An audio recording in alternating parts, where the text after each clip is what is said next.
Hello, friends, and welcome back to r/IDontWorkHereLady. In today's story, we're going to see a new level of inadequacy from the store lady. So I hope you'll be ready when you hear the scream. Give me that funky wheelchair, now! Hello, a little backstory on me so you understand the serious situation this whole thing put me in.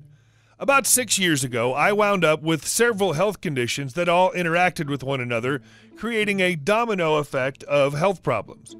During the course of those 6 years, plus this current year, I've been hospitalized for no less than a week at a time, 15 times. Despite getting most of the conditions stabilized, I have a few more hurdles to overcome. Those being 1, a heart condition where my pump capacity is 35% and requires me to get a pacemaker, plus 1 leaking valve, and due to the low pump and all my hospital stays, I've lost almost all the strength of my legs where I toddle, wobble, walk with a cane. But to truly retrain my legs, I need to use a rollator, a stroller with 4 wheels and a seat. Also, my legs are so weak, I don't have the strength for the lift or push of the legs to get me upstairs, and more especially getting off the floor or ground if I fall. Once I'm down, and it takes about 2 to 3 men to help get me upright. So one day, I go into a store to grab some food and medical supplies. I won't say the store's name, but they usually wear Smurf-colored vests. I slowly toddle walk into the store, and that day I'm wearing black jeans with holes, bright red suspenders to hold the pants up due to all the weight I've lost, a white short-sleeve dress shirt, and a very bright and loud red, green, and goldish-colored plaid vest. I don't even make it past the security sensors when I'm suddenly grabbed from behind by a woman who looks like she's never worked a day in her life. And done up to the nines. She looks like she should be shopping at a high-end retail store in New York or Paris instead of this local place. I'm going to call her Snooty. I know they usually call these ladies Karen, but my bonus mom's name is Karen and she's never treated me badly, so Snooty it is for me. Thus, the playbill for this little production is going to be M equals me, S equals Snooty, SS equals store security, SM equals store manager, and of course, kind of piecing together what I remember of the argument conversation. As stated, I didn't even make it past the security sensors at the building entrance when S grabs me from behind by my right elbow and attempts to spin me around. I shift as best I can, rollator and all, and I see this highfalutin lady with an exceptionally annoyed look on her face. S: "Excuse me, did you not see me try to flag you down? How could you miss us? You walked right past me and my crippled daughter." Her daughter isn't crippled. In fact, all she has on is a brace boot around her left ankle and foot. Me, lost in a bit of confusion. "I'm sorry, I thought you were waving at someone you knew in the parking lot. Do I know you?" S: "No, but you should pay attention to customers when you bring in the handicapped items such as that wheelchair. I flagged you down because my daughter needs it." Me, stammering a little, I'm sorry, this isn't a wheelchair." S: "Yes, it is. The store provides them for handicapped customers, and you need to do your job and give this one to us." Me, that's not my job. In fact, I don't have a job. I'm in the middle of getting approved for disability." S: "Really? What a world. Anyone thinks they can get away with lying and excuses. Just give me the wheelchair and I'll be nice and won't report you." Me, "I don't work here, lady." S: "Yes, you do. You're wearing a vest and this is one of the store's wheelchairs." She placed a hand on one of the bars of my rollator and gripped tightly. Me, "No, I do not work here, lady. I'm a customer. I'm not wearing the right kind of vest.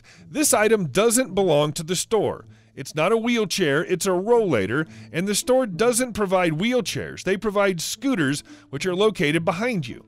Let go of my walker."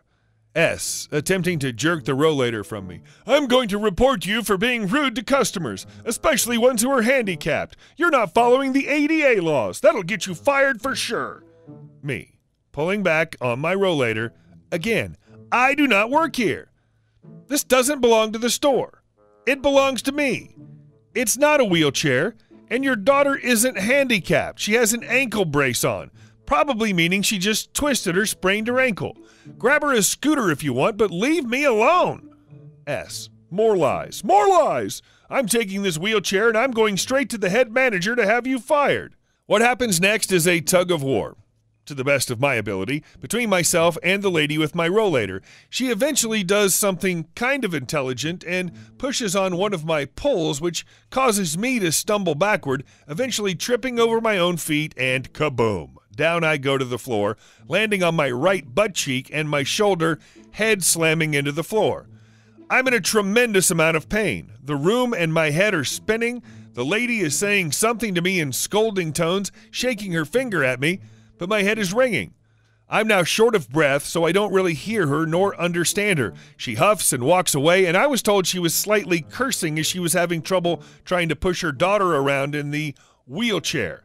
Note, rollators are made so you walk facing the seat. Thus, the handlebars face out away, not from behind the seat. Several minutes go by, folks are trying to help me get up. Finally, in comes a gentleman, and I believe his 2 sons, all of whom look like they could be professional linebackers, who managed to get me up and escort me to one of the benches just inside the entrance doors. Just a couple minutes more, and the store manager and a security guard come walking up to me with very stern looks upon their faces.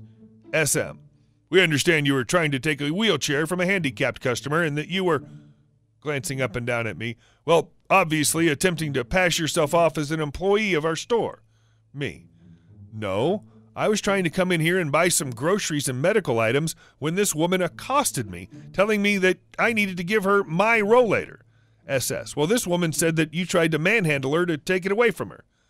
I explained my medical condition and how it's impossible for me to be able to manhandle anyone at the present time or in the foreseeable future. The man and his sons who helped pick me up informed the manager and security that I had to be picked up off the floor and had no leg strength as far as they could tell. After this, the manager and security looked me over and then looked at each other with expressions that said, this needed to be looked into further. The SS called for another security officer to have him or her find the lady and her daughter and bring them up to the front of the store. When they arrive, Snooty starts right on in. S, you've got the right, or should I say the wrong man. He needs to be fired now, and I have a good mind to press charges against him and the store for his assaulting me. SM, ma'am, I can't fire him as he doesn't work here. S, yes he does. He was wearing one of your vests. SM, you mean a vest like this? He raises up a side of the vest he's wearing, and it looks nothing like our vest, ma'am. It also doesn't have our name nor our logo on it. S, well then, he tried to impersonate an employee so he could attack the disabled. I still wish to press charges. SS, ma'am, he says this stroller is his. S, this is not his wheelchair. M, it's not a wheelchair. If she owned it, she'd know it's not one. Also, if it was hers, why does she have my wallet and prescription list in the basket under the seat? S, that shows why you're not the owner. There's no basket under the seat. The SS politely helps up her daughter out of the rollator and onto a bench seat, walks over, flips the seat up, revealing a little basket which contains my wallet and my newest list of prescriptions to order. S now looks up wide-eyed and somewhat terrified. SS tells his partner to make sure S doesn't go anywhere. SM and SS proceed up the staircase to the manager and security offices. They're gone for about 20 minutes and then come back. SS informs S that the incident was all caught on camera and proves she's the one who started everything, accosted me, and then walked off with my rollator. She starts screaming and threatening SS and SM with lawsuits and such, but is cut off when an ambulance crew arrives, followed by the local police. The ambulance crew get the gurney prepped for me with the backboard and neck brace. Not that I needed it, but with the fall, they have to make sure I'm extra stable and taken to see if I have anything wrong with my neck, back, or a concussion. They get me loaded, and I'm waiting a few minutes when the police come back from the offices to ask me what I'd like to do. Now, I can be a forgiving guy, usually, given my mood and circumstances, but I was still hurting, in utter disbelief at what this lady did, and pissed off beyond all feeling. I let her have it. I told the officers I wanted to press charges for assault and battery if I could get it, as well as theft of my rollator and my wallet. I'm not sure what all happened to the lady, although I know she didn't help herself out.